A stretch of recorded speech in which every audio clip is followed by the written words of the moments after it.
Next is Perambra. Kerala രാഷ്ട്രത്തിലെ ഏറ്റവും വലിയ വാഗ്വാദവും നടക്കുന്ന കേരള ആകാംക്ഷയോടെ നോക്കുന്ന മണ്ഡലമാണ് കേട്ടോ. കേരള ആകാംക്ഷയോടെ നോക്കുന്ന മണ്ഡലം. അവസാന മണിക്കൂറുകളിൽ ചർച്ച ചെയ്ത മണ്ഡലം. സ്ഥാനാർത്ഥികൾ വന്നു. TP രാമകൃഷ്ണൻ LDFന്റെ കൺവീനർ തന്നെ നേരിട്ട് മത്സരത്തിലിറങ്ങിയ പേരാമ്പ്രയിൽ ഏറ്റവും പരിചയസമ്പന്നനായ ഒരു നേതാവ്, ഏറ്റവും ഡൈനാമിക്കായ UDFന്റെ വനിതാ സ്ഥാനാർത്ഥി, പരസ്പരം ഏറ്റുമുട്ടുന്ന മത്സരമാണ്. നോക്കൂ, സ്ഥാനാർത്ഥികൾ TP രാമകൃഷ്ണൻ, ഫാത്തിമ തഹ്ലിയ, NDയുടെ കാൻഡിഡേറ്റ് മോഹനൻ മാസ്റ്റർ. ഈ വളരെ വിവാദങ്ങൾ പേരാമ്പ്രയെ അവസാനത്തെ നിമിഷമൊക്കെ ഉഴുതുമറിച്ചതും നമ്മൾ കണ്ടതാണ്. ഉഴുതുമറിച്ചെങ്കിൽ കൂടി പേരാമ്പ്രയ്ക്ക് ഒരു ഇടതു സ്വഭാവം നിലനിർത്താൻ സാധിക്കുന്നുണ്ട്. അതിലപ്പുറം TP രാമകൃഷ്ണൻ കഴിഞ്ഞ ഭൂരിപക്ഷം നോക്കൂ, 4000 ഉള്ളൂ. ആ ഭൂരിപക്ഷവും വളരെ പ്രധാനപ്പെട്ടതാണ്. 4000 അതിനു മുൻപാണ്. കഴിഞ്ഞ 22,592 വോട്ടിന്റെ ഭൂരിപക്ഷത്തോടു കൂടിയാണ്. ആ 22,000 വോട്ടിനെ മറികടക്കുക എന്ന് പറഞ്ഞാൽ അസാധ്യമാണ്. ഒരു അരുൺ സാറേ, പേരാമ്പ്ര വോട്ട് ഷെയർ നോക്കുകയാണെങ്കിൽ 52% LDFും 38% മാത്രമേ UDF ഉള്ളൂ. ഏകദേശം 18% വ്യത്യാസമാണ്.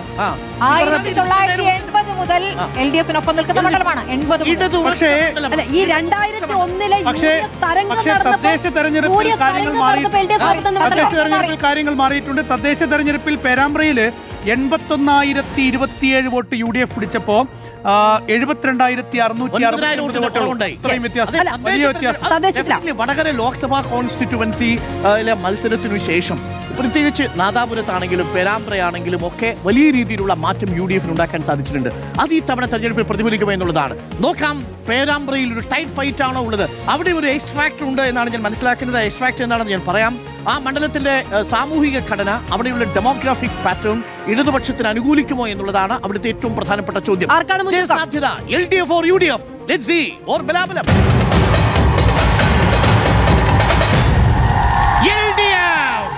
പേരാമ്പ്രയിൽ LDFന്റെ വഴിക്ക് പോകും എന്നുള്ളതാണ്. കാര്യം 22,000 വോട്ടിന്റെ ഭൂരിപക്ഷത്തെ മറികടക്കാൻ ഫാത്തിമ തഹ്ലിയയ്ക്ക് കഴിയില്ല എന്നുള്ളതാണ്. മാത്രമല്ല TP രാമകൃഷ്ണൻ അവിടുത്തെ ഓരോ വ്യക്തികളെയും വേണമെങ്കിൽ നേരിട്ടറിയാം.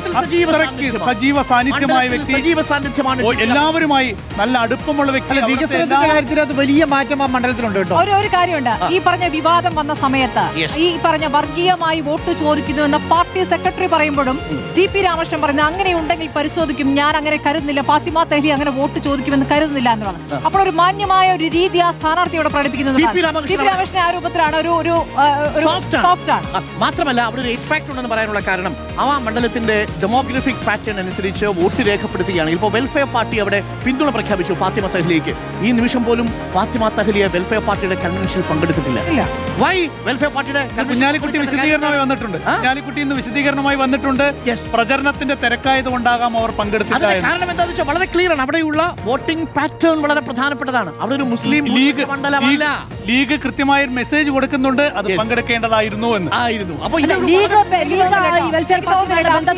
അതിനെ ഒളിച്ചു വെക്കേണ്ടതില്ലെന്ന് പറഞ്ഞില്ല. അത് പിന്തുണ പരസ്യമായി പ്രഖ്യാപിച്ച കാര്യമാണ്. പിന്തുണ നേടാം, പക്ഷെ അവരുടെ പരിപാടിയിൽ പോയി പങ്കെടുക്കണമെന്നില്ല. അല്ല, ഈ ഫാത്തിമ തഹ്ലി എന്ന ഫയർ ബ്രാൻഡിനെ മുന്നോട്ട് വെക്കുന്ന സമയത്ത് കൂടുതൽ വോട്ട് UDF പ്രതീക്ഷിക്കുന്നുണ്ട്. വിജയം